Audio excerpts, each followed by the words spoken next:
யோவான் எழுதின சுவிசேஷம் 1ஆம் அதிகாரத்துக்கு திருப்பி வைத்துக் கொள்ளுங்கள். யோவான் சுவிசேஷம் 1ஆம் அதிகாரம். நம்ம தொடர்ச்சியா இயேசு கிறிஸ்துவின் வெளிப்பாடுகளை குறித்து நாம தியானித்து கொண்டு வருகிறோம். கிட்டத்தட்ட 6-7 இன்னைக்கு 8வது வாரமாக இயேசு கிறிஸ்துவை அறிகிற அறிவிலே நாம் வளர்ந்து கொண்டு வருகிறோம். 2 பேதுருல பேதுரு இப்படியாக எழுதுகிறார், அழைத்தவரை அறிகிற அறிவினாலே வளரும் போது அது ஜீவனுக்கும் தேவ பக்திக்கும் இம்மைக்கு மாத்திரமல்ல மறுமைக்கும் அது ஆசீர்வாதமா இருக்கிறது. இப்ப நம்முடைய வாழ்க்கையில ஒரு முக்கியமான நோக்கமே அவரை மட்டும் உயர்த்தணும், அவரையே பிடிக்கணும், அவரையே பார்க்கணும், அவர் தான் எல்லாம் என்கிற வாழ்க்கை மாறும் பொழுது நிச்சயம் நம்முடைய வாழ்க்கை ஆசீர்வாதமாய் மாறும். எத்தனை பேர் ஆமேன்னு சொல்றீங்க? ஆமா, இது நான் ஒரு தடவை யோசுவாவின் புஸ்தகத்தை வாசிக்கும் பொழுதுதான் இந்த சத்தியத்தை கர்த்தர் பேச ஆரம்பிச்சார். ஒரு யோசுவா புஸ்தகத்தில் நீங்க வாசிச்சு பார்த்தீங்கன்னா, யோசுவா யோர்தான் நதிக்கு இந்த பக்கம் இருப்பாரு. இப்ப யோர்தான் நதியை கடக்கணுமா இருக்குது. யோர்தான் நதி 100 அடி அகலம் கொண்ட ஒரு மிகப்பெரிய ஒரு நதி. 40 வருஷம் இந்த கானானுக்காக வெயிட் பண்ணிட்டு இருந்தாங்க. இப்ப பார்த்தா யோர்தான் நதி ஒரு பெரிய தடையா இருக்குது. மனசெல்லாம் ரொம்ப துக்கம், மனசெல்லாம் ரொம்ப கவலை. என்ன ஆண்டவரே, 40 வருஷம் நாங்க இந்த கானானுக்காக தான் வெயிட் பண்ணிட்டு இருந்தோம். இப்ப பார்த்தா இவ்வளோ மிகப்பெரிய யோர்தான் பிரவாகித்து வருகிற யோர்தான் எங்க முன்னாடி நிக்குதே அப்படின்ட்டு யோசுவா கலங்கி நின்றுட்டு இருக்கிறார். நல்லா கவனிங்க, எப்பவெல்லாம் பிரச்சனை அதிகமா இருக்குது, அதிகமாகும் போது ஆமா நமக்கான விடுதலை ரொம்ப பக்கத்துல இருக்குதுன்னு அர்த்தம். அல்லேலூயா. ஆமா, எப்போ ராத்திரி இரவு நேரம் ரொம்ப டார்க் ஆகுது, ரொம்ப அதிகமாகுதுன்னா சீக்கிரம் வெளிச்சம் உதிக்க போகுதுன்னு அர்த்தம். ஆமா, நீங்க கர்ப்பிணி பெண்களுக்கு தெரியும், 9 மாசம் ஆச்சுனாலே தூங்க முடியாது, சாப்பிட முடியாது, எழுந்திருக்க முடியாது, படுக்க முடியாது, முடியெல்லாம் வளர்ந்துடும், முடியெல்லாம் குத்தும். ஆமா, எதுவுமே பண்ண முடியாது. அப்பனா என்ன, நான் சீக்கிரம் டெலிவரி ஆக போகுதுன்னு அர்த்தம். அல்லேலூயா. அப்போ எப்போ பிரச்சனை அதிகமாக அதிகமாக நல்லா விசுவாசிங்க, எனக்கான விடுதலையை கர்த்தர் சீக்கிரம் வைத்திருக்கிறார். அப்ப கர்த்தர் யோசுவா பார்த்து சொல்றாரு, யோசுவா கவலைப்படாத, உடன்படிக்கை பெட்டியை தூக்கு, அதை சுமந்து கொண்டு போய் நில்லு அப்படின்றார். என்ன ஆண்டவர் நிக்கணுமா? ஆமா, எங்க தலைவர் மோசே செங்கடல் முன்னாடி நின்னாலே செங்கடல் பிளந்தது. ஆமா, நீங்க என்னன்னா எங்களை நிக்க சொல்றீங்களே, ஆமா நாங்க போய் நின்னாலே பிளக்க வேண்டாமா அப்படிங்கிற சில யோசனைகள் யோசுவாக்கு வந்திருக்கலாம். ஆனா ஆண்டவர் சொல்றாரு, அந்த மாதிரி இல்லை, நான் எப்பவுமே புதிய காரியத்தை செய்கிற தேவன் அவர். அல்லேலூயா. நேத்து செய்தது போல இன்றைக்கு ஆண்டவர் செய்ய மாட்டாரு, இன்னைக்கு புதிய காரியத்தை அவர் செய்வார். அல்லேலூயா. அப்ப வாழ்க்கையில ஒரு புதிய கட்டத்துக்கு போகும்போது இன்னும் விசுவாசம் அதிகமாகணும். எத்தனை பேர் ஆமேன்னு சொல்றீங்க? ஆமா, இன்னும் வாழ்க்கையில வளருகிறோமா? அப்ப விசுவாசத்தில் என்ன பண்ணணும்னா வளரணும். பக்கத்துல உள்ள கையை பிடிச்சு சொல்லுங்க, வாழ்க்கையில மேல வரும்போது விசுவாசத்திலேயே மேல வாங்க. சொல்லுங்க, விசுவாசத்துல வந்துட்டீங்கன்னா வாழ்க்கையில மேல வந்துடலாம். அல்லேலூயா. எனக்கு ஒரு போதகர் இப்படியா சொன்னார், என்ன எஸ்ரா, எப்பவுமே நம்ம வாழ்க்கையில கல்யாணம் ஆகுது, அப்புறம் பிள்ளைகள் பிறக்குது, ஆமா நிறைய தேவைகள் வர வர விசுவாசத்திலையும் நம்ம இன்னும் அதிகமாகணும். இன்னும் கர்த்தர் எனக்காக செய்வார், இன்னும் கர்த்தர் பெரியவராக இருக்கிறாரு, ஆமா கர்த்தர் நல்லவராக இருக்கிறார். விசுவாசத்துல வளர வளர வாழ்க்கையில மேல வந்துருவோம். இப்ப கர்த்தர் யோசுவா கிட்ட சொல்றாரு, நீ போய் நில்லு, நான் செய்யறேன். ஆமா, அவனுக்கு ஒரு இருந்த விசுவாசம் பாருங்க, இன்னும் திறக்கல, இன்னும் யோர்தான்ல என்ன ஆக போகுதுன்னு தெரியல, ஆனாலும் போய் நிக்கிறான். ஏன்னா கர்த்தர் எனக்காக ஒன்றை செய்வார் அவர். ஆனா நிற்கும் போது பட்டுன்னு திறந்தது நல்லா இருந்திருக்குமே, திறக்கல. அவன் எவ்வளோ நேரம் நின்னாங்கன்னு தெரியல, 20 நிமிஷம் நின்னாங்களா, 30 நிமிஷம் நின்னாங்களான்னு தெரியல, தண்ணி ஜில்லுன்னு இருந்திருக்குமா இருக்கும். ஆமா, உடன்படிக்கை பெட்டியை தூக்கிட்டு நிற்கிறாங்க.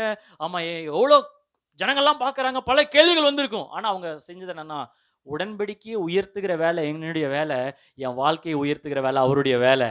உடன்படிக்கையாகிய இயேசுவை உயர்த்துகிற வேலை என்னுடைய வேலை, என் வாழ்க்கையை உயர்த்துகிற வேலை அவருடைய வேலை. எத்தனை பேர் ஆமேன்னு சொல்றீங்க? நான் இயேசுவை உயர்த்தி கொண்டே இருப்பேன், அற்புதம் என்ன தேடி வரும், வாசல் எனக்காக திறக்கும், அவர் எனக்காக நன்மை செய்வார். பக்கத்துல 2 பேரை தட்டி சொல்லுங்க, கீப் லிஃப்டிங் ஜீசஸ். ஆமா, இயேசுவை உயர்த்தி கொண்டே இருங்க. சொல்லுங்க, இயேசுவை உயர்த்தி கொண்டே இருங்க சொல்லுங்க. ஆமா, ஏன்னா அவரை உயர்த்த உயர்த்த தான் தயவுகள், ஆமா அவரை உயர்த்த உயர்த்த கிருபைகள் வாழ்க்கையில பெருகி கொண்டே இருக்கிறது. அல்லேலூயா. இப்போ ஒவ்வொரு நாளும் அவரை உயர்த்துவது நம்முடைய வாழ்க்கையின் நோக்கமா இருக்கணும். இப்போ இந்த பயணத்துல தான் நம்ம கிட்டத்தட்ட ஒரு 8 வாரங்களாக இருக்கிறோம். இன்றைக்கு ஒரு புதிய விஷயத்தை கற்றுக்கொள்ள போகிறோம். இந்த 1ஆம் அதிகாரத்துல என்ன கற்றுக்கொள்ள போகிறோம்னா, இயேசு கிறிஸ்து நமக்கு யாராக இருக்கிறார்னா, அவர் தான் நம்முடைய நிறைவாக இருக்கிறார். இயேசுதான் என்னுடைய முழுமையாக இருக்கிறார். கையை வைத்து சொல்லுவோமா, இயேசுதான் என்னுடைய நிறைவு. சொல்லுங்க, ஜீசஸ் இஸ் மை ஃபுல்னஸ். சொல்லுங்க, இயேசுதான் என்னை திருப்திப்படுத்துகிறார். இப்படி சொல்ல, இயேசுதான் என்னை நிறைவாக்குகிறார். சொல்லுங்க, ஜீசஸ் இஸ் மை சாட்டிஸ்ஃபேக்ஷன். அல்லேலூயா. ஆமா, அவர் தான் நம்முடைய திருப்தி ஆக்குகிறவர், அவர் தான் நம்முடைய நிறைவு, அவர் தான் நம்முடைய முழுமை, அவர் தான் நம்முடைய பரிபூரணம். இந்த வார்த்தை சொல்லமா, அவர் தான் என் பரிபூரணம். இன்னைக்கு வாழ்க்கையை, எல்லாருடைய வாழ்க்கைய நிறைவை தேடி அலைகிறாங்க. ஆண்டவர் மனுஷனை அவருடைய சாயலாக படைத்து நிறைவாய் படைத்திருந்தார். ஆனா மனுஷன் எப்போ பாவம் செய்தான் அந்த நிறைவை இழந்துட்டான். ஆனா இயேசு திரும்ப இந்த உலகத்துக்கு வந்து மனுஷனை மீட்டு எடுத்தாலும் இன்னும் அந்த நிறைவின் தேடல் முடியல.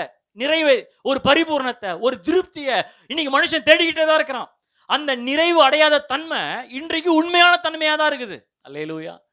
எத்தனை பேர் இந்த ஜிக்ஸா பசில் விளையாடி இருக்கீங்க? ஜிக்ஸா பசில் ஒரு பெரிய படம் இருக்கும், அந்த படத்தை பிச்சு பிச்சு பிச்சு கொடுத்துருவாங்க கம்பெனிக்காரன். விளையாடி இருக்கீங்களா? சின்ன பசங்களுக்கு அந்த பசில் கேம்னு வாங்கல. அப்போ அந்த படத்தை என்ன பண்ணணும், ஒட்ட வைக்கணும். அப்போ ஒரு டைனாசோர் படமோ ஒரு யானை படமோ நல்ல படமா இருக்கும், அதை போய் பிச்சு பிச்சா கொடுத்துருப்பான். ஆமா, அந்த பிச்சு பிச்சை தான் என்ன பண்ணணும், நம்ம என்ன பண்ணணும், சேர்க்கணும். மூக்கு இருக்கிற இடத்துல வாழை வைக்க முடியாது, வாழை இருக்கிற இடத்துல மூக்க வைக்க முடியாது. சில பசில்லாம் பெரிய பசில்லாம் இருக்கும், அதெல்லாம் நீங்க ஜாயின் பண்றதுக்கு கிட்டத்தட்ட 1 மணி நேரம் 1.5 மணி நேரம் 4 பேர் சேர்ந்து இங்க தாண்டா வயிறு வரும், இங்க தாண்டா கண்ணு வரும், இங்க தான் இதுக்கு மூக்கு வரும், அப்படி என்ன பண்ணணும்னா உட்காந்து ரொம்ப நேரம் பிரயாசப்படணும். சில பசில்ல கம்பெனிக்காரனே ஒரு பீஸ் தொலைச்சிருப்பான், பாத்திருக்கீங்களா அந்த மாதிரி? இல்ல ஒரு பீஸ் மட்டும் எங்கேயோ சோஃபாடியில போய் உட்காந்துரும், ஒரு பீஸ் மட்டும் கட்டில் அடியில் எங்கேயோ போயிடும். அப்போ அந்த பசில்ல அழகா எல்லாமே வச்சுட்ட பிறகு ஒரு பீஸ் மட்டும் இருந்திருக்காது. அப்போ அந்த ஒரு பீஸ் இல்லாதனால நமக்கு ஒரு ஃபீல் வரும், பாத்திருக்கீங்களா? சே 1 hour வேஸ்ட் ஆயிடுச்சு. இப்போ இது யார்கிட்ட என்ன பண்ண முடியாது, காட்டவும் முடியாது, சே முடிச்சிட்டேன்னு என்ன பண்ண முடியாது, வெளிப்படுத்தவும் முடியாது அப்படிங்கிற ஒரு ஃபீல் இருக்கும் பாருங்க. அந்த ஃபீல்ல தான் இன்னைக்கு ஒவ்வொரு மனுஷனும் வாழ்ந்துட்டு இருக்காங்க. எத்தனை பேர் ஆமேன்னு சொல்றீங்க? என் வாழ்க்கையில நல்லது இருக்குது, என் வாழ்க்கையில கர்த்தர் நிறைய செஞ்சிருக்கிறாரு, ஆனாலும் ஒரு குறைவு இருக்குது, ஆனாலும் ஒரு பீஸ் இல்லையே, அந்த கண் இல்லையே, அந்த மூக்கு இல்லையே அப்படிங்கிற ஒரு நிறைவற்ற இன்னைக்கு வாழ்க்கை வாழ்ந்துட்டு இருக்கிறாங்க. மனுஷனை இன்னைக்கு ஒரு நிறைவை தேடி கொண்டு இருக்கிறான். இன்னைக்கு அநேகருக்கு வேலையில நிறைவு இல்லைனால தான் வேலை என்ன பண்றாங்க, விடுறாங்க. சொல்றாங்க ஜாப் சாட்டிஸ்ஃபேக்ஷன் இல்லை. அநேகருக்கு திருமண உறவுல இன்னைக்கு நிறைவு இல்லாதனால தான் திருமண உறவுல இருந்து பிரிந்து வேற ஒருத்தர் கூட உறவுல போய் இருக்கிறாங்க. ஏன்னா அதுல என்ன இல்லை, அவங்களுக்கு நிறைவு இல்லை. அப்போ இன்னைக்கு முழு மனித சமுதாயமே எதை தேடிட்டு இருக்குன்னா, நிறைவை தேடிட்டு இருக்குது. நிறைய பேர் முயற்சிக்கிறாங்க, பணம் நம்மளை நிறைவாக்க முடியுமா அப்படின்ட்டு. எவ்வளவு சம்பளம் அதிகமாயிட்டே இருக்கணும் பாருங்க. பணம் முக்கியம், பணத்தினால் கர்த்தர் நம்மளை ஆசீர்வதிக்கிறார்.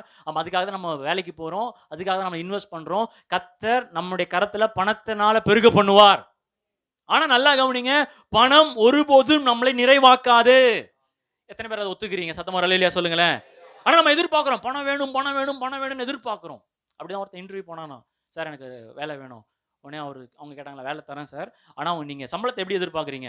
ஒவ்வொரு மாதம் நீங்கள் சம்பளம் வாங்கிக்கிறீங்களா, இல்லை ஒவ்வொரு வாரம் சம்பளம் நீங்கள் வாங்கிக்கிறீங்களா, இல்லை ஒவ்வொரு நாளும் சம்பளம் வாங்கிக்கிறீங்க? அவன் சொன்னா, இதில் என்ன சார் உங்களுக்கு சந்தேகம், டெய்லி சம்பளத்தை நீங்கள் டெய்லி கொடுத்துருங்க, வார சம்பளத்தை வாரம் கொடுத்துருங்க, மாத சம்பளத்தை என்ன பண்ணிக்கிறேன், மாதம் நான் வாங்கிக்கிறேன்.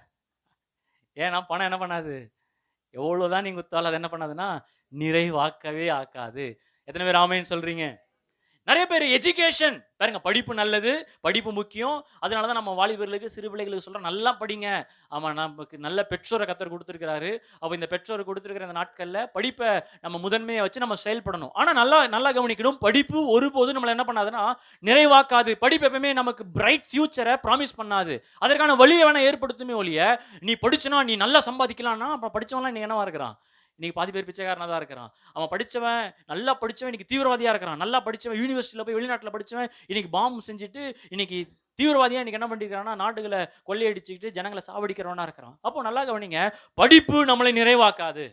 அல்லேலூயா. பணம் நம்மளை நிறைவாக்காது. நீ நிறைய பேர் நிறைவுக்காக உறவுகளை தேடுறாங்க. இதில் போய் இன்னைக்கு நிறைய பேர் மாட்டிக்கிட்டு இருக்கிறாங்க. ஆமாம், இன்னைக்கு அநேக டீனேஜ் பிள்ளைகள் வந்து எனக்கு யாருமே இல்லை அப்படிங்கிறது, 2 வார்த்தை திட்டா போதும் வீட்டை விட்டு என்ன பண்ணிடுறது, வெளியில் போகிறது, எமோஷனல் ஆகிடுறாங்க. டக்குன்னு எதுக்கத்தாலும் அழுவாங்க, அழுவாங்க. ஏன்டா அழுவுறேன்னா, என் சார்ஜரை காணும். எதுக்கு அழுகுறாங்க? சார்ஜரை காணும், அதுக்கு அழுவு. என் வாழ்க்கையே போச்சுன்னு அழுவாங்க. எமோஷனல். இன்னைக்கு எல்லாரும் எமோஷனல்.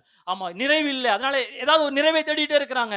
எனக்கு அந்த வாலிப நாட்களில் தான் நிறைய கேள்விகள் அதிகமாக. என்ன கேள்விகள்? எனக்கு என்னை யார் படைச்சா, என்னுடைய வாழ்க்கை நோக்கம் என்ன, என் வாழ்க்கையின் திட்டம், இந்த கேள்விகள்லாம் சத்தம், இந்த கேள்விகளுடைய சத்தங்கள் இன்னும் அதிகமாகுது. இதுக்காக அவங்க தேடி ஓடுறாங்க. அதனால நம்ம இவங்களுக்கான டீன்ஸ் ஃபெல்லோஷிப் வச்சிருக்கிறோம், வாலிபர் மீட்டிங் வச்சிருக்கிறோம். அதில் நம்ம என்ன சொல்லி தரோம்னா, எனக்கு யாருமே இல்லை, நீ யாரும் நேசிக்கலாம்னு சொல்கிறோம். இல்லை உன்னை நேசிக்கிறதுக்கு நல்ல ஆண்டவர் இருக்கிறாரு, உங்கள் அப்பா உன்னை ரொம்ப நேசிக்கிறாங்க, உங்கள் அம்மா உன்னை நேசிக்கிறாங்க. இப்படிப்பட்ட பிசாசு கிட்ட இருந்து வருகிற பொய்களை நீங்கள் என்ன பண்ணாதீங்க, நம்பாதீங்க. இயேசு தான் உன்னுடைய நிறைவுன்னு நம்ம சொல்லி கொடுக்குறோம். அப்போ இது தெரியாத வாலிபர்கள், இது தெரியாத இன்னைக்கு இருக்கிற சிறு பிள்ளைகள், ஆமாம் எனக்கு யாராவது நிறைவு உள்ளவங்க யாராவது வேணும்னு சொல்லி, எனக்கு ஒரு கேர்ள் ஃப்ரெண்ட் வேணுமாடா, அது அவன் தீம் சாங்காக மாறிடுது. எனக்கு ஒரு கேர்ள் ஃப்ரெண்ட் வேணுமே. சர்ச்சை வரும்போது நீரே என் தேவன் அப்படின்னு வெளியில் போன தேவதையை கண்டேன் அப்படின்னு போயிடுறாங்க. ஏதாவது ஒரு தேடிக்கிட்டே இருக்கிறாங்க. ஏன்னா நிறைவில்லை, இவனும் நிறைவில்லை, அவளும் நிறைவில்லை. 2 பேரும் சேரும் பொழுது வாழ்க்கை என்ன ஆயிடுதுன்னா வெறுப்பா மாறிடுது. சேர்ந்த பிறகு தெரியுது, என்னடா இவன் நம்ம கிட்ட புடுங்குறா, இவன் நம்மளே டார்ச்சர் பண்றான். நைட் 2 மணிக்கு ஃபோன் பண்ணி ஃபோன் எடுக்கலாட்டி காலையில திட்டுறாளே, ஆமா எனக்கு ஒரு மெசேஜ் பண்ணலான்னா அதுக்கு என்ன பண்றா, கோச்சிக்கிறா, அவனா வாட்ஸ்அப் பிளாக் பண்ணிடுறா. ஆமா, ஏன்னா இவங்களும் நிறைவில்லை, அவங்களும் நிறைவில்லை. 2 நிறைவில்லாதவங்க சேரும்பொழுது இன்னும் என்ன ஆயிடுது, வாழ்க்கையே நிறைவற்ற நிலைமையாய் மாறிடுது. அப்போ அடுத்த இந்த உறவை கழட்டி விட்டு அடுத்த உறவுக்கு போயிடுறாங்க. வேற யாரும் நிறைவா இருக்கிறாங்களா அப்படின்ட்டு. ஒரு ப்ரொஃபஸர் கேட்டாராம், ஏன்டா டே ஃபர்ஸ்ட் இயர்ல ஒரு பொண்ணு கூட சுத்தினேன், ஃபைனல் இன்னொரு பொண்ணு கூட சுத்துறேன், ஏன்டா அப்படின்னா சொன்னா, சிலபஸ் மாறிடுச்சு சார் அப்படின்னா. அப்போ வாழ்க்கை நிறைவுக்காக என்ன பண்ணிட்டு இருக்கிறாங்கன்னா தேடிட்டே இருக்கிறாங்க. ஹியூமன் டெண்டன்சி அதுதான். இவங்க இல்லைன்னா அடுத்த ஆள், அடுத்த ஆள் இல்லைன்னா அவங்க ஆள், இவன் இல்லைன்னா அவன் இல்லைன்னா இவன் அப்படின்னு மாறிடுச்சு. அல்லேலூயா, சத்தமா ஒரு அல்லேலூயா. பக்கத்துல கைப்பிடிச்சு சொல்லுங்க, பணம் நிறைவாக்காது, படிப்பு நிறைவாக்காது, உறவுகள் நிறைவாக்காது, அவர்தான் நம்முடைய நிறைவு. அல்லேலூயா. எந்த பாய் ஃப்ரெண்டோ எந்த கேர்ள் ஃப்ரெண்ட் நம்மளை நிறைவாக்க முடியாது. We have a God friend. ஆண்டவர் நமக்கு நண்பனாக இருக்கிறார், அவர்தான் நம்மளை நிறைவாக்குகிற தேவன். அல்லேலூயா. பீச்சில் அப்படிதான் 2 பேர் கப்பிள்ஸ் உட்காந்துட்டு இருந்தாங்களாம். இப்போ இவன் கேட்டானா பொண்ணுக்கிட்ட, என்ன பரிமளம், என்னை லவ் பண்ணுறதுக்கு முன்னாடி நீ யாரையாவது லவ் பண்ணியிருக்கிறியா, இருந்தால் கொஞ்சம் சொல்லிட்டு அப்படின்னு. அவள் அந்த பொண்ணு அப்படியே தலையை கீழே போட்டுச்சான். அது என்னம்மா நான் தான் தப்பாக கேட்டேன்னா மன்னிச்சிரு, எதோ இருந்தாலும் நீ சொல்லிட்டு நான் உன்னை ஏற்றுக்கிறேன், ஒன்றும் பிரச்சனை இல்லை, நீ கோச்சிக்காதா. சொல்லுச்சா, சும்மாறா நீ வேற, நான் வேற எண்ணின்னு இருக்கிறேன் 13 14 15 அப்படின்னு எண்ணின்னு. அப்போ இன்னைக்கு உறவுகள் என்ன பண்ணாது, நம்மளை என்ன பண்ணாது, நிறைவாக்காது. நானும் தேடுறேன், அவங்களும் தேடுறாங்க. அப்போ நிறைவில்லாத மனிதங்க தேடி தேடி இன்னொரு நிறைவில்லாத மனுஷன் கூட உறவுல இருக்கிறாங்க. அப்போ வாழ்க்கை என்ன ஆயிடுதுன்னு சொன்னா நிறைவற்ற நிலைமையாய் மாறுகிறது. அப்போ இந்த மாதிரி நிறைவு இல்லாத மனுஷங்க ஒருத்தருக்கு ஒருத்தர் நிறைவில்லாம சண்டை போட்டுட்டு இருக்கும் போது சரித்திரத்துல ஒரு பெரிய மாற்றம் உண்டாயிற்று. இந்த உலகத்துல முதல் நிறைவானவராக இயேசு கிறிஸ்து இந்த உலகத்துக்கு இறங்கி வந்தார். எத்தனை பேர் நல்ல கரங்களை தட்டி கர்த்தரை மகிமைப்படுத்துவோமா? அவரே நிறைவானவர். ஹல்லேலூயா. அதை தான் நம்ம யோவான்ல வாசிக்கிறோம். யோவான் 1ஆம் அதிகாரம் பாருங்க, 1ல இருந்து வாசிப்போம். ஆதியிலே வார்த்தை இருந்தது, அந்த வார்த்தை தேவனிடத்தில், அந்த வார்த்தை தேவனாய் இருந்தது. 14ஆம் வசனம் வாசிப்போமா? அந்த வார்த்தை மாம்சமாகி கிருபையினாலும் சத்தியத்தினாலும் எப்படியா நிறைந்தவராய் நமக்குள்ளே, எல்லாரும் சொல்லுங்களேன், நிறைந்தவராய் இயேசு கிறிஸ்து இறங்கி வந்தார். அப்படின்னா இந்த உலகத்துல ஒரு மனுஷன் நிறைவானவன் இல்ல. முதல் தடவையா நிறைவா இறங்கி வந்தாரு, ஃபுல்னஸா இறங்கி வந்தார், பரிபூர்ணமா இறங்கி வந்தார். யாருன்னா இயேசு கிறிஸ்து. அல்லேலூயா. அவர்கிட்ட பேசினவங்க போனவங்க யாரும் டிமாண்டை ஃபீல் பண்ணவே இல்லை. அவர்கிட்ட போனவங்க யாரும் அவர்கிட்ட போய் என்னை எல்லாத்தையும் பிடிங்கிட்டா இருப்பான்னு யாரும் சொன்னதே இல்லை. அவர்கிட்ட போயிட்டு ஐயோ ஏசுனா வேண்டாம்ப்பா, அவர் எல்லாத்தையும் கேட்டுருவாருப்பா அப்படின்லாம் யாரும் சொன்னதே இல்லை. ஏசுவா அவர் திட்டுவாருப்பா, அவர் என்கிட்ட இருக்கிறதெல்லாம் வாங்கிப்பாருப்பா அப்படின்லாம் யாரும் என்ன பண்ணதில்லை, சொன்னதில்லை. எந்த மனுஷனும் அவர்கிட்ட போனவங்க தாராளமாய் பெற்றுக்கொண்டாங்க. அல்லேலூயா. எத்தனை பேர் அல்லேலூயா சொல்லுவீங்க? குஷ்டரோகியை பார்த்து சொல்றான், ஆண்டவரே உங்களுக்கு சித்தமானால் என்னென்ன பண்ணுங்க, சுத்தமாக்குங்க, சுத்தமாக்குங்கன்னு சொல்லும் போதே அவன்கிட்ட இருந்து அவனை என்ன சொல்றாருன்னா அவனை தொட்டு சுகமாக்குறாரு. எப்படி சுகமாக்குறாரு? அப்போ ஒரு குஷ்டரோகியை நீங்க போய் தொட்டிங்கன்னா அவனுடைய குஷ்டரோகம் நமக்கு என்ன பண்ணும், வரும். ஆனா இன்சிடென்ட் அதுக்கு என்ன நடக்குதுன்னா, இவர் போய் தொடர்னால அவனுடைய குஷ்டரோகம் இவருக்கு வரல, இவருடைய சுகம் அவனுக்கு போகிறது. ஏன்னா அவர் நிறைவானவராக இருந்தார். எவ்வளவு நிறைவானவராக இருந்தார்னா, ஜனங்க கேட்டா கொடுக்கறது வேற. நம்ம யாராவது கேட்டாங்கன்னா நம்ம என்ன பண்றோம், இருக்கிறத கையில இருக்கிறத குத்து அனுப்பிடுறோம், இவ்வளவுதான் இருக்குது இந்தா வச்சுக்கோன்ட்டு. ஆனா டிஸ்டர்ப் பண்ணாலும் அவர் நன்மை செய்கிற தேவனாக இருந்தார். அல்லேலூயா. இவ்வளவு நல்ல தேவன் நம்ம எங்க என்ன பண்ண முடியாது, பார்க்கவே முடியாது. ஒரு தடவை இயேசு கிறிஸ்து நைட்ல நல்ல டயர்ட் ஆயிடுறாரு, படகுல படுத்து தூங்கிடுறாரு. அந்த நேரத்துல பார்த்தா பெரிய காற்று, ஒரு புயல் வருது.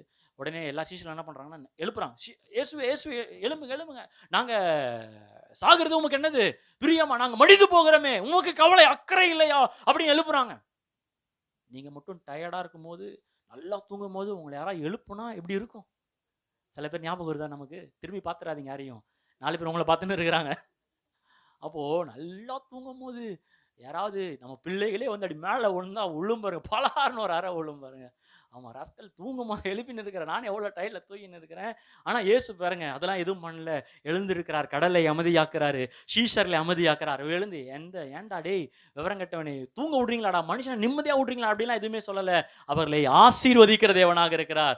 டிஸ்டர்ப் பண்ணாலும் நன்மை செய்கிற தேவனாக இருக்கிறார்னா அவர் நிறைவானவர். எத்தனை பேர் ஆமேன்னு சொல்றீங்க? ஒரு தடவை ஒரு வழியா அவர் நடந்து போறாரு, வேற ஒரு ஊருக்கு பிரசங்கம் பண்ண போறாரு. போற வழியில ஒரு பர்த்திமியோங்கிற ஒரு குருடன் என்ன பண்றானா, கத்துறான், தாவீதின் குமாரன் எனக்கு மனம் இறங்கும் அப்படின்றான். அவனுடைய குரலை கேட்டு இயேசு அவனுக்காக நிற்கிறாராம். எப்படிப்பட்டவர்? ஆமா, தேவகுமாரன் ரட்சிக்கும்படி உலகத்துக்கு வந்தவர், ரொம்ப பிஸியான மனுஷரு. ஒரு குருடனுடைய சத்தத்தை கேட்டு நின்று அவனுக்கு சொஸ்தமாக்குறாருன்னா அவர் நிறைவானவர். அல்லேலூயா. அவர்கிட்ட வந்து துக்கம் அடைந்தோ, ஐயோ என் நிம்மதியெல்லாம் எடுத்துக்கிட்டாரே சொல்றவங்க யாருமே இல்லை. அவர்கிட்ட வந்தவங்க எல்லாம் நிறைவாய் தான் போனாங்க. அல்லேலூயா. நாம சில நேரம் வேணா அடுத்தவங்க கிட்ட வேணா நம்ம புடுங்குறவங்களா இருந்திருப்போம். அவங்க சமாதானத்தை, அவங்க சந்தோஷத்தை, அவங்க எனர்ஜியை, அவங்க நேரத்தை நம்ம என்ன பண்ணிடுறோம், பேசியே பிடுங்கிடுறோம். ஆமா, சில டைம் சில பேர்லாம் நம்ம கிட்ட பேசிட்டு போவாங்க பாருங்க. பேசிட்டு போனாலே நம்ம டயர்ட் ஆயிடுவோம். எத்தனை பேருக்கு அந்த மாதிரியா இருக்கு? அவங்க கவலையெல்லாம் டிமாண்டெல்லாம் நம்ம மேலே பிளேஸ் பண்ணிட்டு போயிடுவாங்க. பார்த்து அவங்க பேசிட்டு போயிடுவாங்க. நம்ம என்ன பண்ணிடுவோம், ஐயோ நம்ம டயர்ட் ஆகி நம்ம சோர்ந்து போயிடுவோம். ஆனால் ஏசு அப்படியே இல்லை. அவர்கிட்ட வர்றவங்களே நிறைவாக்குனாரு. அவரும் நிறைவானவராகவே இருந்தார். ஒரு நாள் இயேசு கிறிஸ்து பிரசங்கம் பண்ணிட்டு இருக்கிறாரு. பிரசங்கம் பண்ணும்போது ஏதாவது டிஸ்டர்ப் ஆயிடுச்சா நமக்குன்னா அப்படியே கடுப்பாகும் பாருங்க. சில பிரசங்கெல்லாம் அதெல்லாம் ஏற்றுக்கும், அதெல்லாம் திட்டிடுறான், ஏ உட்கார் அப்படின்றாங்க. சில பேர்லாம் பார்த்துருக்கீங்களே, நம்ம சபையில் நிறைய நடந்திருக்கு. சொல்ல ஃபோன் ஆஃப் பண்ணு, அங்கே நிற்கிற இங்கே நிற்கிற. அப்படியே ஒருத்தர் இருக்கிறார் எங்கள் ஐக்கியத்தில், ஐயன் ஐக்கியத்தில், ஆரம்பிக்கு முன்னாடி ஒரு 10 ரூல்ஸ் அண்ட் ரெகுலேஷன் சொல்லிடுவார். இப்பொழுது யாராவது வெளியே எழுந்து போனால் எழுந்து போயிடுங்க, இப்போ ஃபோன் வந்து ஆஃப் பண்ணுறங்க, இப்போ பாத்ரூம்னா போயிடுங்க, அடுத்த 40 நிமிஷம் யாரும் எந்திரிக்க கூடாது அப்படின்றார். யாரா எழுந்தாங்க செத்தான். ஊழியர் ஐக்கியத்திலே அப்படிதான் அவர் பிரசங்கம் பண்ணுவார். அப்போ ஏன்னா அந்த டிஸ்டர்ப் ஆயிடுச்சுன்னா அது தாங்க முடியாத டிஸ்டர்பன்ஸ். பிரசங்கியாளருக்கு தான் தெரியும் அது டிஸ்டர்பன்ஸ்னா எவ்வளோ அது இடைஞ்சரை ஏற்படுத்துங்கிறது. சில டைம் அது கத்துறது ஞானமாகவும் கிருபையாகவும் டீல் பண்ண கத்தர் கிருபை தந்திருக்கிறாரு. அப்போ இவர் பிரசங்கம் பண்ணிட்டு இருக்கிறாங்க. பார்த்தா 4 பேர் கூரையை பிச்சுட்டு என்ன பண்றாங்களாம், நம்மளாம் தான் இப்படி இருந்துருவோம், டேய் கூரையை பிக்கிறியாடா. ஆமா, யாரு வீட்டு கூரையை யாரு பிக்கிறது? ஆமா, சரி சரி முடிஞ்ச வரை நான் உனக்கு ஜோம் பண்றேன், போய் லைன்ல நில் அப்படியா சொல்லியிருப்பானா. அவர் அப்படியே இல்லை, அப்பவே சொல்றாரு, உன் பாவங்கள் எல்லாம் என்ன பண்ணிடுச்சு, மன்னிக்கப்பட்டுடுச்சு, உன் படுக்கை எடுத்துக்கொண்டு என்ன பண்ணு, நட அப்படின்னு சுகத்தை கொடுத்து அனுப்புகிறார். ஏன்னா அவர் நிறைவானவர். எத்தனை பேர் ஆமேன்னு சொல்றீங்க? உலகத்திலே முதல் நிறைவான மனிதன் யாரு? சத்தமா யாரு? சத்தமா யாரு? அந்த நிறைவை வைத்துதான் நமக்காக வேலை செய்வதற்கு அவர் இறங்கி வந்தார். அல்லேலூயா. மார்க்கில் வாசிக்கிறோம்ல, Mark 10:45 not to be serve but to serve அப்படின்னு இருக்கும். நான் ஊழியம் கொள்ள வரல, நான் ஊழியம் செய்யவும் அநேகரை மீட்கும். அப்படியே மனுஷகுமாரன் ஊழியம் கொள்ளும்படி வராமல் ஊழியம் செய்யவும் அநேகரை மீட்கும் பொருளாக தம்முடைய ஜீவனை கொடுக்கவும் வந்தார். அப்படின்னா உங்ககிட்ட இருந்து பிடுங்க நான் வரல, உங்ககிட்ட இருந்து எதையும் நான் எடுக்க நான் வரல, உன் நிம்மதியை நான் எடுக்க வரல. நான் வரும்பொழுது காலியாவோ வெறுமையாகவோ ஆமா ஒண்ணுமில்லாதவன நான் வரல. நான் வரும்போது எப்படி வந்திருக்கிறேன், நிறைவானவனா வந்திருக்கிறேன். நான் எவ்வளவு நிறைவா வந்திருக்கிறேன்னா, என்கிட்ட இருக்கிற நிறைவை வச்சு உன்னைய நான் நிறைவாக்க முடியும். வா வந்து பெற்றுக்கோ, என் நிறைவை எடுத்துக்கோ, என் நிறைவை நீ பெற்றுக்கோ, என் நிறைவை நீ வாங்கிக்கோ, என்கிட்ட எவ்வளவு வேணும்னா கேட்கலாம். நான் தாராளமாய் கொடுத்து அனுப்புகிற தேவனா இருக்கிறேன். எத்தனை பேர் ஆமேன்னு சொல்றீங்க?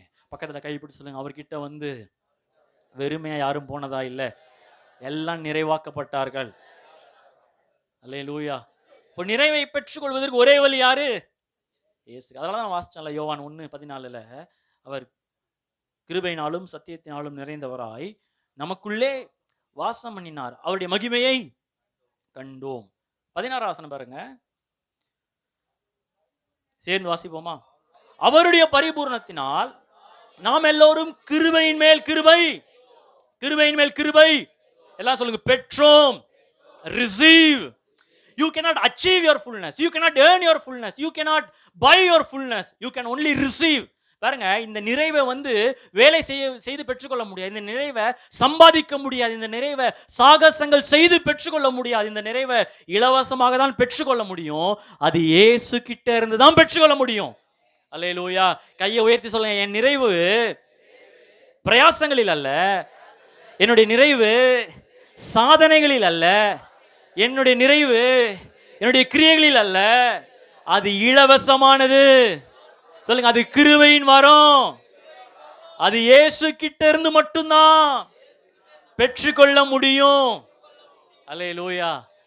2 பேரை தட்டி சொல்லுங்க, யூ ரிசீவ் சொல்லுங்க, you receive, receive in the name of Jesus. ஆமா சொல்றாங்கல்ல, பெற்றுக்கொள்றோம். அல்லேலூயா. அதுக்காக நம்ம கவலைப்பட போறது இல்லை, அதுக்காக பிரயாசப்பட போறது இல்லை.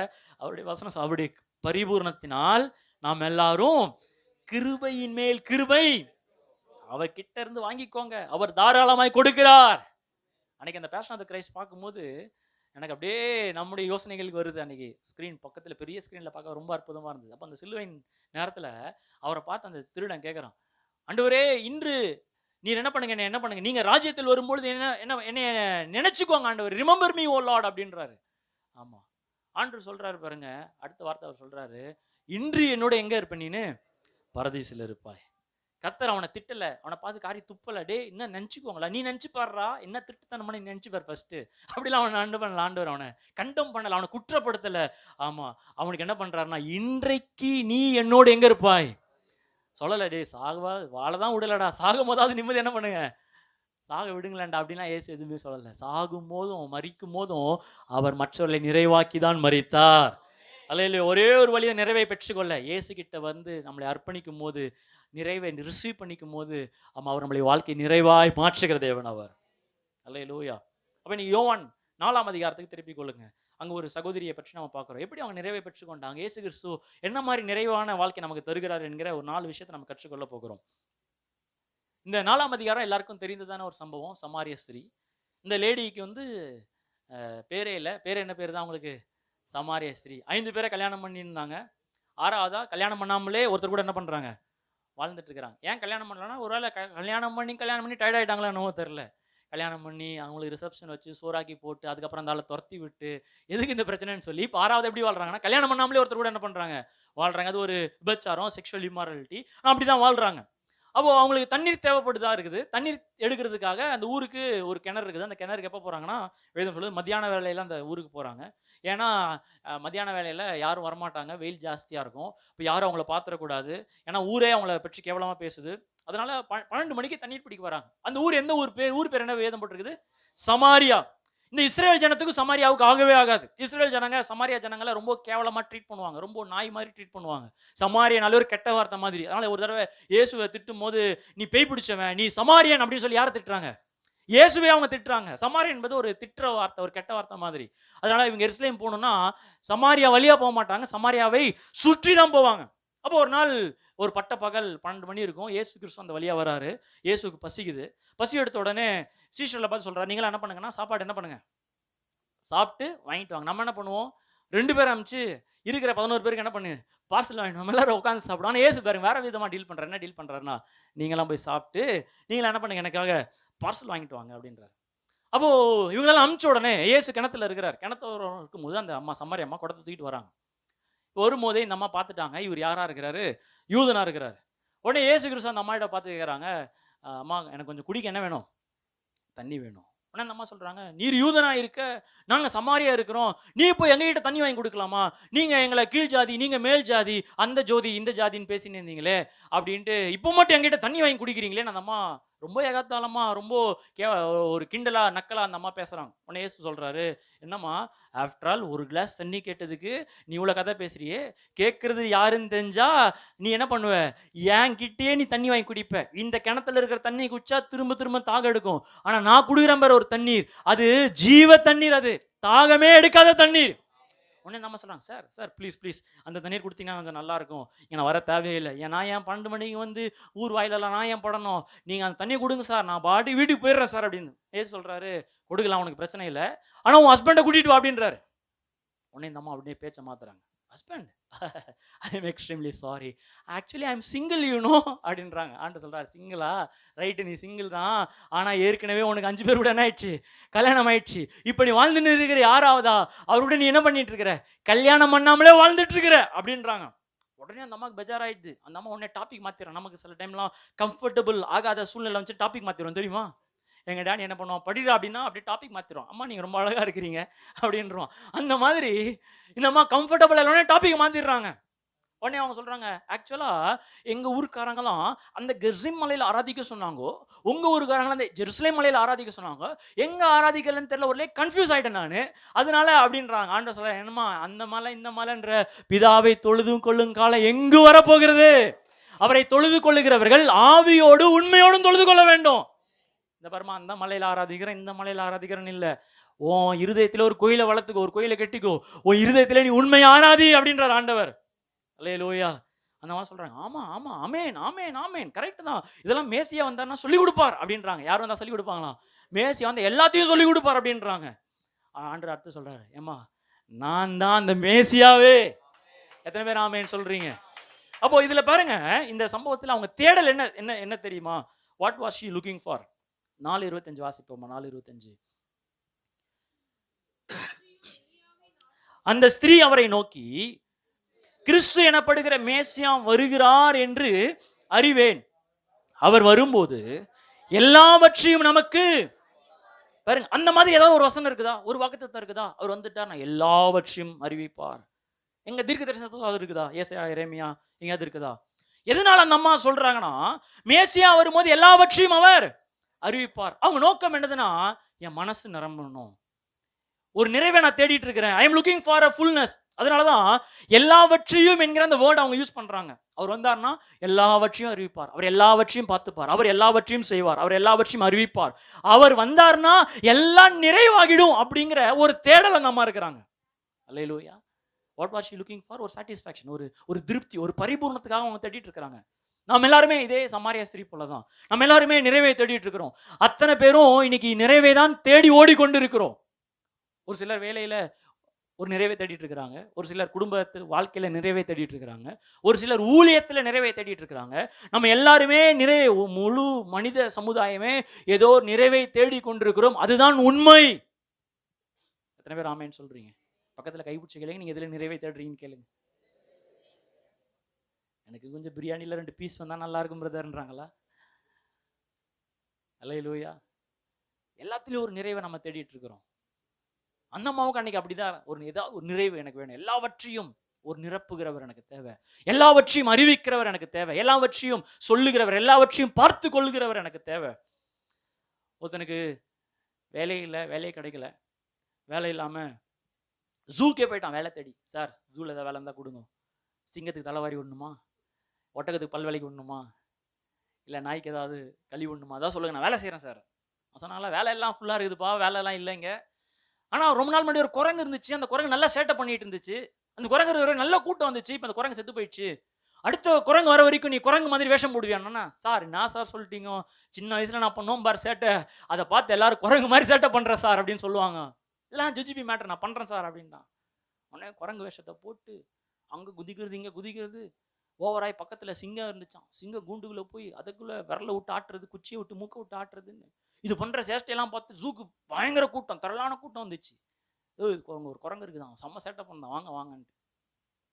ஒரு நாள் கூட்டத்தை பார்த்து இது என்ன பண்றதுன்னே தெரியாம குதிச்சு சிங்க கூண்டுகளே குதிச்சிட்டான். சிங்கம் பார்த்து நின்றது, ராஸ்கல் இவ்வளவு நாள் என்னையே டார்ச்சரா பண்ற இருன்னு சொல்லி இன்னைக்கு மாட்டினியான்ட்டு அவன் குதிச்ச உடனே அவனை தேடி ஓடிச்சான். அந்த சிங்கம் பாஞ்சின்னு ஓடிச்சான். உடனே சொன்னா கத்த ஆரம்பிச்சிட்டான் தமிழ், ஐயோ என்னை காப்பாத்துங்க, நான் குரங்கில நான் மனுஷன், குரங்கில மனுஷன்ட்டு. சிங்கம் கிட்ட போய் வாயிலே பலார்னு ஒரு அடிச்சுதான், வாய மூடுறா, நானும் மாட்டிப்பேன் நீயும் மாட்டிப்ப, நீ குரங்கா நடி, நான் என்ன பண்றேன் சிங்கமா நடிக்கிறேன், 2 பேரும் நடிச்சு பொழப்ப பார்த்துப்பா அப்படின்னா. பக்கத்துல கையை பிடிச்சு சொல்லுங்க, இன்னைக்கு எல்லாரும் நிறைவா இருக்கிற மாதிரி வேஷம் போட்டுட்டு தான் இருக்கிறாங்க. அல்லேலூயா. நம்மளை நிறைவாக்குகிறவர் இயேசு கிறிஸ்துவானவர். அல்லேலூயா. எத்தனை பேர் அல்லேலூயா சொல்றீங்க? இப்ப இந்த அம்மாவுக்கு அதே தேடல், எனக்கு நிறைவு கிடைக்குமா, எல்லாவற்றையும் சொல்லி கொடுப்பாரா, எல்லாவற்றையும் காண்பிப்பாரா அப்படின்னா she is looking for ஒரு satisfaction. இயேசு எப்படி வெளிப்படுறார் பாருங்க. அந்த லேடி கிட்ட, அந்த அம்மா கிட்ட பேசும்போது இயேசு பசியோடு இருந்தார். அந்த ஸ்திரீயுடன் பேசி நிறைவாய் ஊழியம் செய்கிறார். ஆனா ஊழியம் செஞ்சு முடிச்ச உடனே இப்ப சீஷர்கள் ஃபுட்டுலாம் எடுத்துட்டு வராங்க, சாப்பாடுலாம் எடுத்துட்டு வராங்க. ஒருவேளை இயேசுக்கு பிடிச்ச உணவு எடுத்துட்டு வந்திருக்கலாம். ஆண்டவரே நீங்க விரும்பி சாப்பிடுவீங்களா, இந்த ஷவர்மா வந்திருக்கு, இந்த கபாப் வந்திருக்கு, சாப்பிடுங்க. ஆண்டவர் சொல்றாரு சாப்பாடு வேண்டாம், நான் ஆயிட்டேன் போதும் அப்படின்ற, சாப்பாடு வேண்டாம் ஃபுல் அப்படின்றாரு. உடனே சீஷர்லாம் கோவமா இருப்பாங்களா, இருக்க மாட்டாங்களா? என்ன நம்ம போயிட்டு இவர் தனியா வச்சு சாப்பிட்டு இருப்பாரோ, ஏதோ இல்லை யாராவது இவருக்கு சாப்பாடு கொடுத்துருப்பாங்களோ, நம்மள ஏன் இப்படி வாங்க சொன்னாரு? அப்போ இதுல இருந்து என்ன விஷயம்னா, இயேசு பசியா இருக்கிறாரு, ஆனா மனசு நிறைவா ஒரு ஊழியம் செய்யறாரு. ஏன்னா அவர் நிறைவானவராக இருக்கிறார். எத்தனை பேர் ஆமேன்னு சொல்றீங்க? அல்லேலூயா. சத்தமா அல்லேலூயா. பாருங்க, அந்த அந்த மாதிரி குணம் உள்ளவங்க கிட்ட யாராவது போவாங்களா? அந்த மாதிரி ஆள் கிட்ட போய் யாராவது பேசுவாங்களா? அதனாலதான் அந்த அம்மா ஊரே ஒதுக்கி வச்சிருச்சு. ஊரே அந்த அம்மாவை ஒரு டேபுவா, ஒரு தீண்ட தகாதவர்களா அவங்கள மாத்திட்டாங்க. எல்லாரும் இவங்களை ஒதுக்க காரணம் அவங்க நடந்துகிட்ட அந்த விதம், அவங்களுடைய வாழ்க்கை முறை, அதனால எல்லாரும் ஒதுக்கிட்டாங்க. அப்போ இந்த மாதிரி பேரை கெடுத்த பொண்ணுகிட்ட இயேசு உட்கார்ந்து பேசினார்னா, அவர் நிறைந்தவர் மாத்திரமல்ல, அவர் கிருபையில நிறைந்தவராகவும் அவர் இருக்கிறார். எத்தனை பேர் ஆமென் சொல்றீங்க? எந்த மனுஷனும் செய்ய முடியாதது அவரால் செய்ய முடியும்.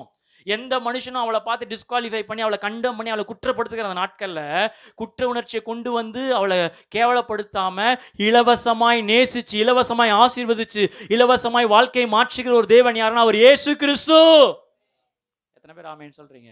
யார் வேணாலும் குற்றப்படுத்தலாம், அவர்கள் நம்மளே குற்றப்படுத்திக்கலாம். ஆனா நம்மளை குற்றப்படுத்தாத கிருபையில் நிறைந்தவராய் இருக்கிறவர் இயேசு மாத்திரம்தான்.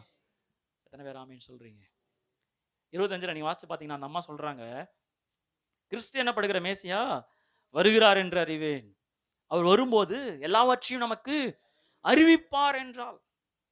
கரெக்டா தான் சொல்றாங்க. ஆனா இயேசு என்ன சொல்றாரு? அதற்கு உடனே இயேசு, உன்னுடனே பேசுகிற நானே அவர் என்றார். இயேசு என்ன சொல்றாருன்னா, நான் தான் அந்த மேசி. என்ன ஆச்சரியம் பாருங்க, டைரக்டா இயேசு இந்த மாதிரி எந்த லேடிஸ் கிட்டையும் பேசினது கிடையாது. எத்தனையோ அந்த பெண்களோட இயேசு ஊழியம் செய்திருக்காரு. மகதலேனா மரியாள் கூட இருக்காரு, இன்னொரு மரியாள் கூட இருக்கிறாரு, அவருடைய தாயாகிய மரியாள் கூட இருந்து ஊழியம் செய்கிறாரு.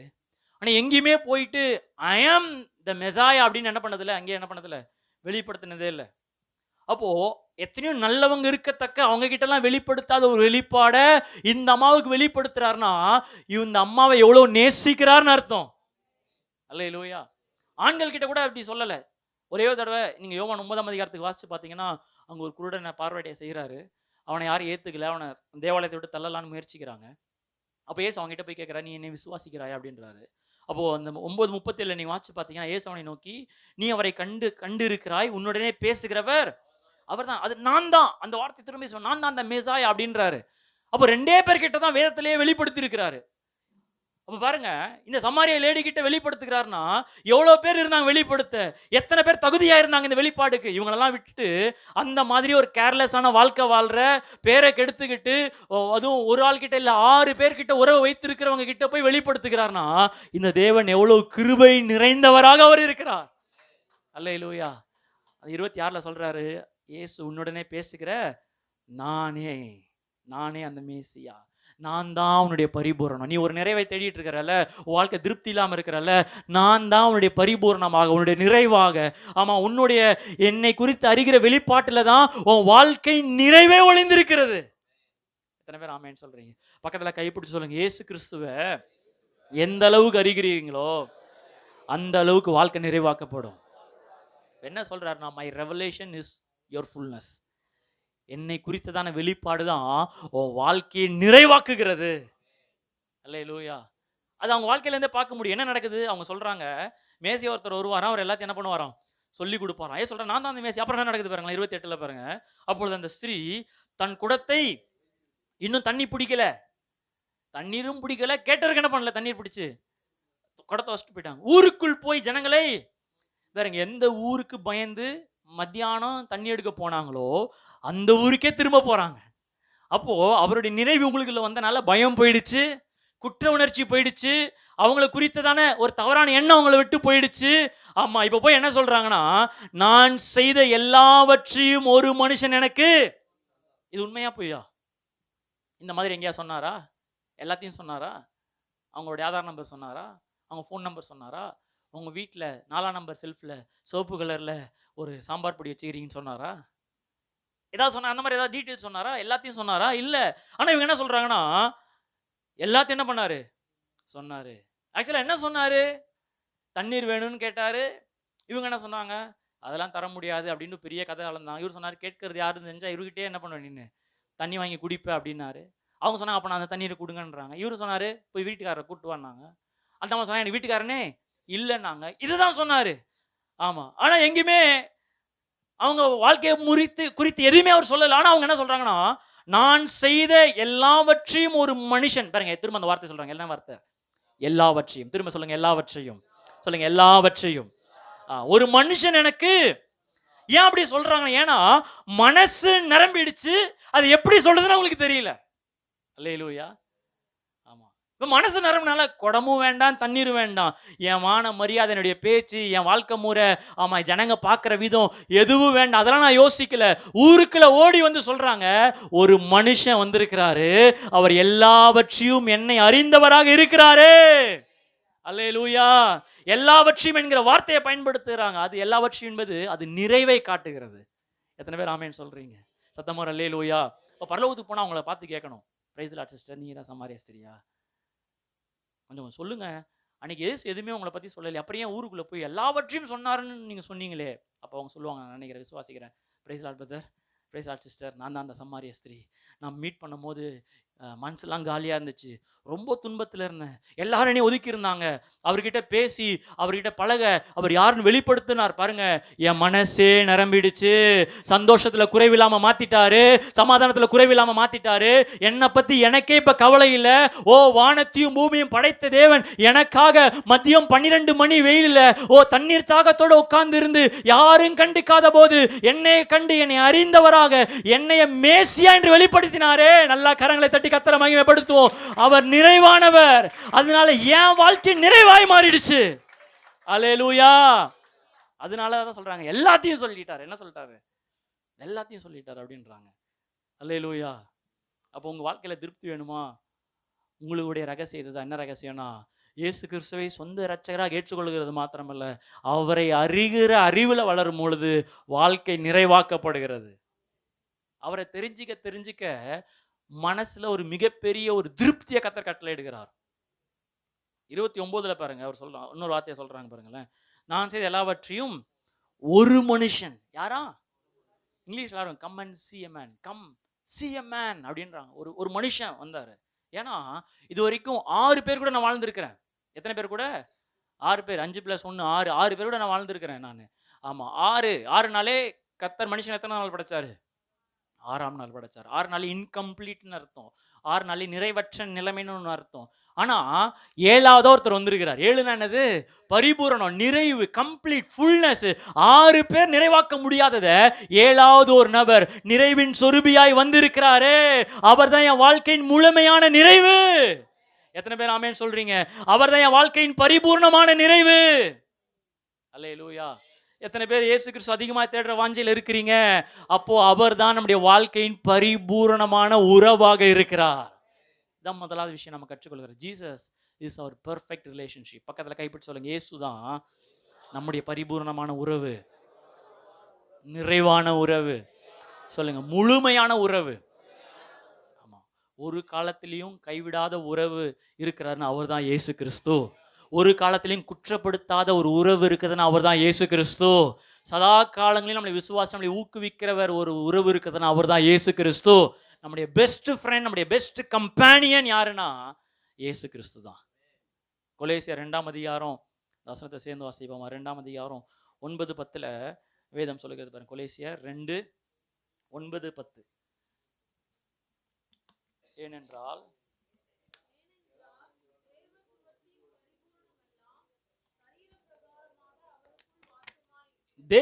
தேவத்துவம்னா என்ன?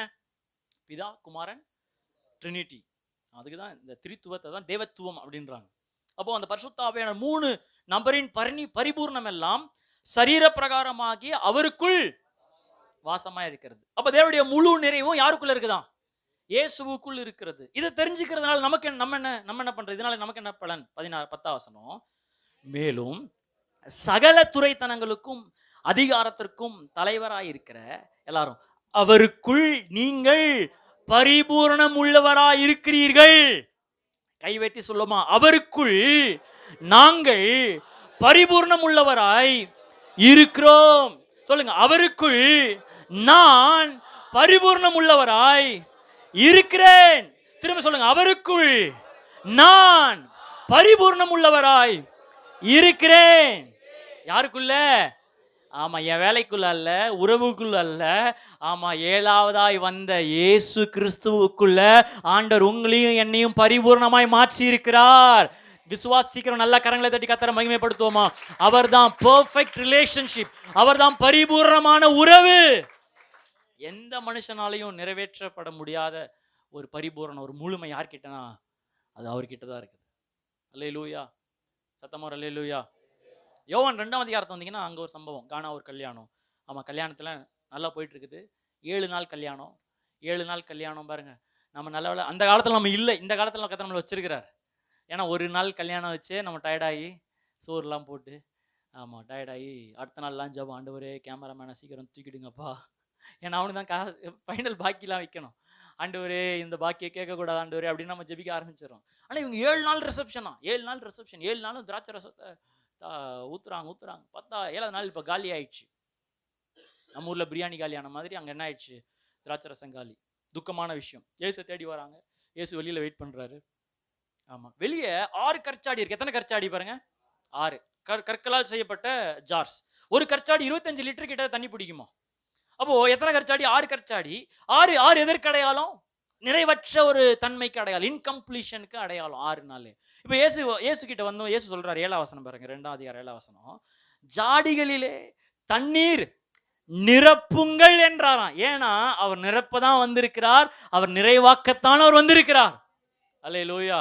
பாருங்க, அவர் சொல்றாரு, அந்த ஜாடிகளில் தண்ணீர் என்ன பண்ணுங்க, நிரப்புங்கள். அவர்கள் அவைகளை நிறைய நிரப்பினார்கள். அதுக்கப்புறம் பரிமாறும் போது அது திராட்சரசமா மாறுமா?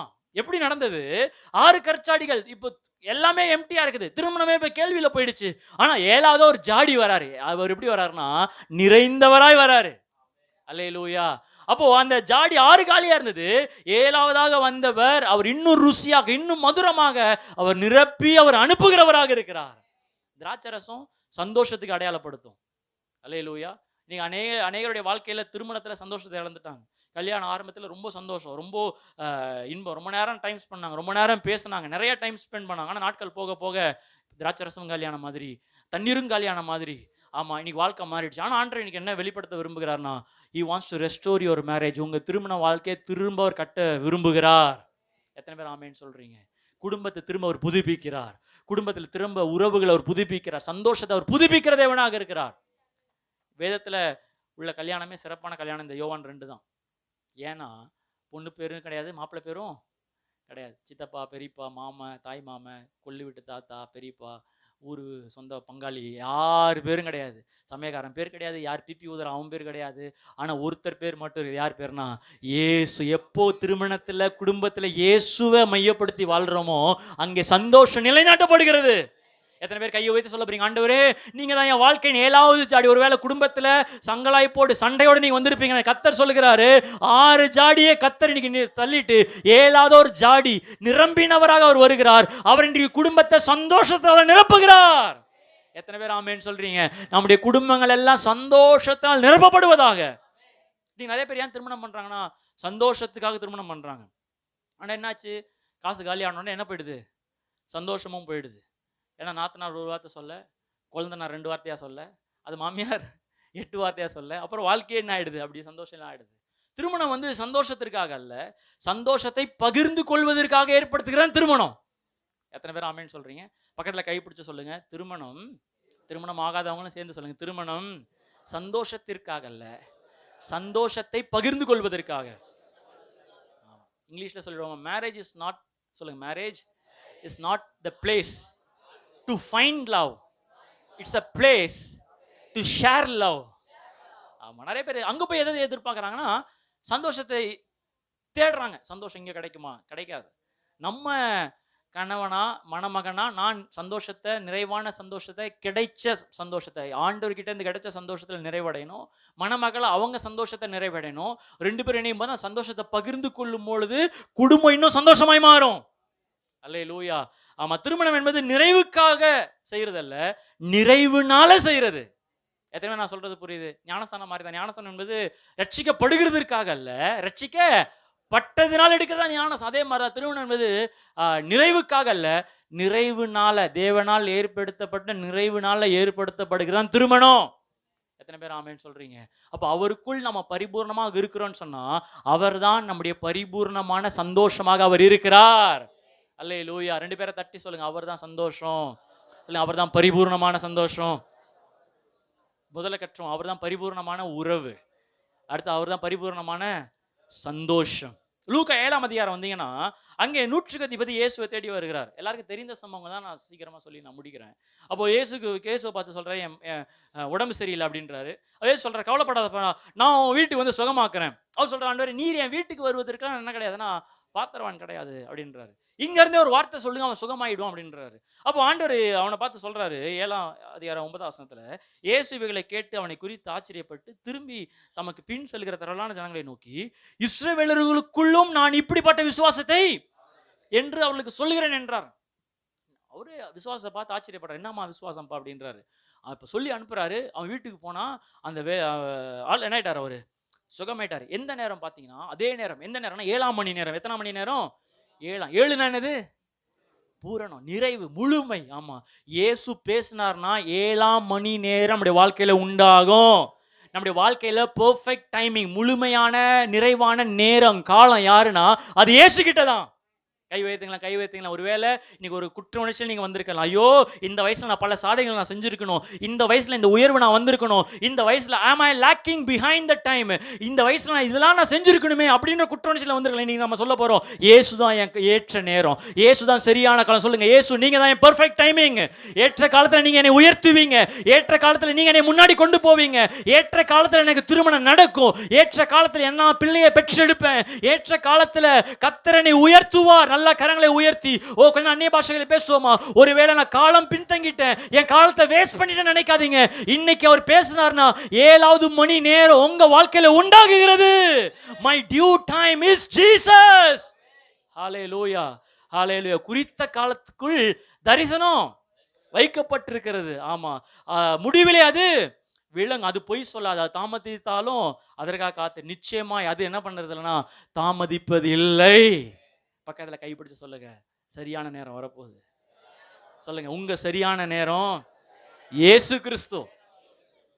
சில பேர் நேரம் பார்ப்பாங்க, ஐயோ இது ராவு காலம், இது யமகண்டம், இது என்ன சனி உக்கரத்துல இருக்குது, ஆமா இது சனி அங்க நிக்குது, கேதுரு அங்க நிக்குது, இங்க நிக்குதுன்னு எங்க நின்னாலும் எனக்கு என்ன, இயேசுதான் என் வாழ்க்கையில சிறந்த நேரம்.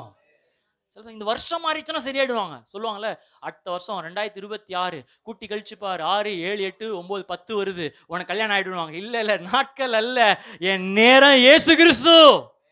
பெர்ஃபெக்ட் டைமிங் அவர் தான். பரிபூர்ணமான நேரம், காலம் எல்லாம் அவர் தான். அல்லேலூயா. அப்போ அவர் தான் பரிபூர்ணமான உறவு, அவர் தான் பரிபூர்ணமான சந்தோஷம், அவர் தான் பரிபூர்ணமான நேரமாக இருக்கிறார். அல்லேலூயா. எத்தனை பேர் விசுவாசிக்கிறீங்க? ஒரு நாள் இயேசு கிறிஸ்து பிரசங்கம் பண்ணிட்டு இருக்கிறாரு. எல்லாரும் கேட்டுட்டு இருக்கிறாங்க. பசி எடுத்துருது அவங்களுக்கு. ஆக்சுவலாக யாருக்கு பசி எடுக்குன்னா சீஷர்கள் தான் பசி எடுத்துருக்கும் போல. அதனால இயேசு கிட்ட சொல்கிறாங்க, ஆண்டவரே பாவம் ரொம்ப நேரம் பேச மாட்டீங்க, ஜனங்களாம் பசியில் இருப்பாங்க, கொஞ்சம் அமுச்சு விட்டினா அவங்க பொருளில் என்ன பண்ணுறாங்க. ஆக்சுவலாக யாருக்கு பசி எடுத்துருக்குது? சீஷர்கள். நம்மளும் அப்படி தான் பண்ணோம், பாஸ்டர் எல்லாரும் பப்ஸ் கேட்குறாங்க பாஸ்டர் அப்படின்னு. யாரு கேட்பா ஆக்சுவலாக? அப்போ அந்த மாதிரி தான் இயேசு கிட்ட போய் கேட்குறாங்க. ஆண்டவர் சொல்கிறாரு, சரி நீங்களே அவங்களுக்கு சாப்பாடு கொடுங்க அப்படின்றாங்க. இந்த மாதிரி நம்மளே அல்வா வாங்கியிருக்கிறோம் சில டைம். அவனே பிலிப்பு சொல்கிறாரு, 300 பணத்தில் என்ன ஆண்டவரை கொடுக்க முடியும்? ஏன்னா அவர் கையில் எவ்வளோதான் இருந்திருக்குது. ஏன்னா ஆண்டருக்கு எல்லாம் ஆண்டர்கிட்ட மறைக்கவே முடியாது பாருங்க. அவன் பர்ஸில் சொல்லணும்ல, அப்பா கிட்ட தான் நம்ம சொல்லுவோம் ஏமாத்திடலாம், அப்பாவுக்கு மாத்திரம் தான் காசு வச்சிருக்கு, நம்ம நான் ஏமாத்திடுவோம். ஆனால் ஆண்டர்கிட்ட சொல்கிற ஆண்டு. அதனால பிலிப் முன்னாடியே சொல்லிடுறாரு, ஆண்டவர் 300 பணம் தான் இருக்குது, 300 பணம் வச்சு எனக்கே பத்தாது. எப்படி எல்லாருக்கும் ஆண்டர் கேட்கவே இல்லை, பிலிப் நீ எவ்வளோ வச்சிருக்கலாம் கேட்கல. ஆனால் அவர் சொல்லிடுறாரு. அடுத்து அந்தேரியா பாருங்க, பேதுருடைய சகோதரர் வரையா, அவர் பேதுருடைய இன்ஃப்ளூயன்ஸ் அவருக்குள்ள இருக்கும். அதனால அந்தேரியா சொல்றாரு, ஆண்டவரே இங்க ஒரு சின்ன பையன் இருக்கிறான், அவன்கிட்ட எவ்வளோ இருக்குது? 5 அப்போ. இவர் எப்படி அதை போய் கண்டுபிடிச்சா தெரில. ரொம்ப பசி நம்ம என்ன பண்ணுவோம், ஈத்தனுங்க தான் ஸ்நாக்ஸ் வச்சிருக்கேன் ஈத்தன். அந்த மாதிரி இவர் ஏதோ பையன்கிட்ட போயிட்டு ஏற்கனவே புக் பண்ணி வச்சிருக்காரு. எல்லாம் போகும்போது அந்த 5 அப்போ 2 மீன் என்ன பண்ணுறேன் எனக்கு கொடுத்துரு. உடனே அதை இயேசுகிட்ட கொண்டு வராங்க. எத்தனை அப்போ 5 அப்போ, எத்தனை மீன்? 2 மீன். கூட்டி கழிச்சா எவ்வளோ வருது? 7. 7னா என்னது? பூரணம், நிறைவு. அந்த நிறைவை கர்த்தர் உயர்த்துறாரு. 12 கூடைகள் மீதம் எடுக்கத்தக்க கர்த்தர் நிறைவாய் அவர்களை ஆசீர்வதிக்கிறார். எத்தனை பேர் ஆமென் சொல்றீங்க? அவர் தான் நம்முடைய பரிபூர்ணமான பராமரிப்பாக அவர் இருக்கிறார். அல்லேலூயா. சத்தம் வர அல்லேலூயா. அப்ப பாருங்க, ஈஸ் அவர் கம்ப்ளீட் ப்ராவிஷன். ஆமா, நம்முடைய பராமரிப்பு, நம்முடைய தேவைகளை சந்திக்கிறவர் எல்லாம் யாருன்னு சொன்னா அவர் தான். என்னை குறைவில்லாமல் நடத்துவதற்கு அவர் போதுமானவர். ஆமா, ஒருவேளை மாத கடைசி வந்தாலும் அவர் தான் நம்மளை வழி நடத்துவார். மாத தொடக்கத்தான் அவர் தான் வழி நடத்துவார். மாதத்தின் நடுப்பகுதியிலேயே அவர் தான் வழி நடத்துவார். இது வரைக்கும் நடத்தினார்ல. நான் அடிக்கடி ஏதாவது யோசிச்சு பார்ப்பேன், இது வரைக்கும் என் வாழ்க்கையில் ஏற்பட்ட செலவுகள் யோசிச்சு பார்ப்பேன். ஒருவேளை இப்படி யோசிச்சு பாருங்களேன், முடி வெட்டின காசை கொஞ்சம் யோசிச்சு பாருங்க. மாசமான ஒரு 200 வச்சுக்கோங்களேன். அப்போது 25 வயசு வருதுன்னு வச்சுக்கோங்க. அப்போ ஒரு மாதம் 12 மாதம், 25 வருஷம் எவ்வளோ மாதம் ஆச்சு? கணக்கு போடுங்க, நீங்களே கணக்கு போடுங்க. அப்போ கிட்டத்தட்ட முடி வெட்டுறதுக்கே 1 லட்ச ரூபா வருதுன்னு வச்சுக்கோங்க. இப்போ உங்களுக்கு வாங்கின ட்ரெஸ் எல்லாம் பாருங்க, கணக்கு போட்டி பாருங்க. அது லேடி சொல்லவே வேணாம், பட்டு சாரி வாங்குறீங்க, அது வாங்குறீங்க, இது வாங்குறீங்க. ஆமாம், அது ஏகப்பட்ட சில ஒரு இது வரைக்கும் 25 வருஷம் கணக்கு போட்டாலே அதுவே 1 கோடி ரூபா உங்களுக்கு வந்துடும். நம்ம போட்ட செருப்பு, நம்ம போட்ட வாட்சு, நம்மளை போட்ட சாக்ஸ், இதெல்லாம் கணக்கு போட்டு அப்படி இப்படினாலே ஒரு 25 வயசு ஆளுக்கு செலவே கிட்டத்தட்ட ஒரு 5 கோடி கிட்ட வருதான். அப்போ இது வரைக்கும் 5 கோடி கொடுத்து நம்மளை பராமரித்த தேவன் நாளைக்கு தேவை 2000 ரூபாய் தருவாரா தரமாட்டாரா? நிச்சயம் தருவார். எத்தனை விசுவாசிக்கிறீங்க? ஏன்னா அவர் தான் முழுமையான பராமரிப்பாக இருக்கிறார். அவர் தான் நிறைவான பராமரிப்பாக இருக்கிறார். அவர் தான் முழுமையான ஃபுல்னஸா என்னுடைய தேவைகளை சந்திக்கிறவராக இருக்கிறார். அல்லேலூயா. அப்ப இன்னைக்கு இயேசு கிறிஸ்து யார் என்று கேட்ட வேண்டும். அவர் தான் பரிபூர்ணமான உறவு, அவர் தான் பரிபூர்ணமான சந்தோஷம், அவர் தான் பரிபூர்ணமான காலம் நேரமா இருக்கு, அவர் தான் பரிபூர்ணமான பராமரிப்பு. இங்கிலீஷ்ல சொல்றேன் பாருங்க, ஈஸியா இருக்கும். அவர் தான் பெர்ஃபெக்ட் ரிலேஷன்ஷிப். எல்லாம் சொல்லுங்க, அவர் தான் relationship. Is a perfect joy. சொல்லுங்க perfect joy. சொல்லுங்க perfect timing, perfect provision. அல்லேலூயா. சத்தமா அல்லேலூயா சொல்லுங்களேன். என் நிறைவே அவர்தான்.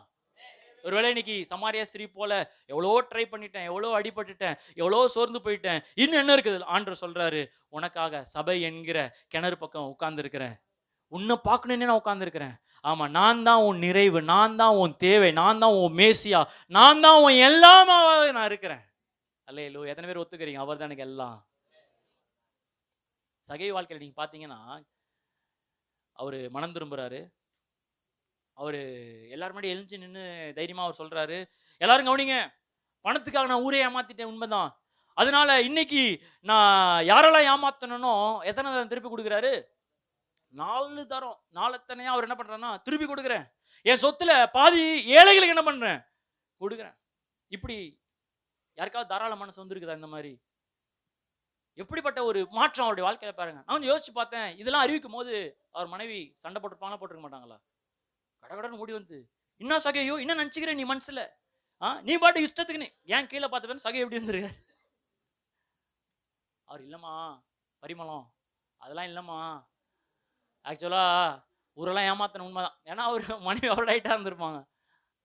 எல்லாரையும் ஏமாத்தின உண்மைதாம்மா, எல்லாரையும் நீ ஒதுக்குனாங்க, யாரையும் நீ கண்டுக்கல, அவன் எல்லாரையும் நீ கேவலமா நினைச்சாங்க.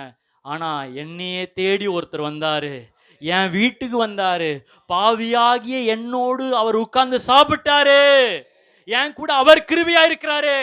மனசே இப்ப ரொம்பிடுச்சுமா. பணம் என்னமா பணம்? அவர் தந்தாருமா, ஒரு நிறைவை கொடுத்திருக்கிறாருமா. அந்த நிறைவு சகலவற்றை கொண்டு வரும். அவர் தான் நிறைவாக என் வாழ்க்கையில இருக்கிறார். எலும்பி நிற்போமா, கையை வைத்து கொஞ்ச நேரம் ஆராதிக்க போறேன். இயேசுவே, நீங்க தான் என் நிறைவு ஆண்டவரே. இன்னைக்கு ஒரு வேளை திருப்தி இல்லாம அவன் வாழ்க்கையில ஏதோ ஒரு விதத்துல சோர்வோடு, அது எந்த விதத்திலயா இருக்கலாம், குடும்ப வாழ்க்கையாக இருக்கலாம், வேலையில இருக்கலாம், இல்ல அது ஊழியத்தின் பாதையாக இருக்கலாம். என்ன ஒரு முன்னேற்றமே இல்லையே, என்ன என் வாழ்க்கை இப்படியே போகுதேன்ட்டு ஒரு ஏக்கத்துடன் வந்திருக்கலாம். இன்னைக்கு அவரை பார்க்கும் போது, அவர் அறிகிற அறிவில் வளரும் போது, இன்னைக்கு அவர் நம்மளை நிறைவாக்குகிறார். எல்லாரும் கரங்களை உயர்த்தி, இயேசுவே, என் நிறைவை நான் எங்கெங்கேயோ தேடிட்டேன் ஆண்டவரே, ஆசீர்வாதத்துல நான் தேடிட்டேன், என் கனவுல நான் தேடிட்டேன் ஆண்டவரே, என் சாதனையில நான் தேடிட்டேன், பணத்துல நான் தேடிட்டேன், என் படிப்புல நான் தேடிட்டேன், என் வேலையில தேடிட்டேன், இது எல்லாத்தையும் இன்னைக்கு கைவிடுறேன். எப்படி அந்த அம்மா குடத்தை அங்கே போட்டுட்டு போனாங்களோ அதே போல என் பிரயாசங்கள் எல்லாவற்றையும் இன்னைக்கு கிணறாகிய இங்க சபையில நான் போடுறேன்ப்பா. உங்களை நான் பிடிக்கிறேன் ஆண்டவரே. ஆண்டவரே, நான் குடத்துக்கு நான் என்னைய தேடி நீங்க வந்தீங்களே ஆண்டவரே, ஆண்டவரே எனக்காக காத்திருந்தீங்களே ஆண்டவரே, அந்த நிறைவானவரை தேடி வந்திருக்கிறேன். ஓ ராபா ஷாக்கா தாராலா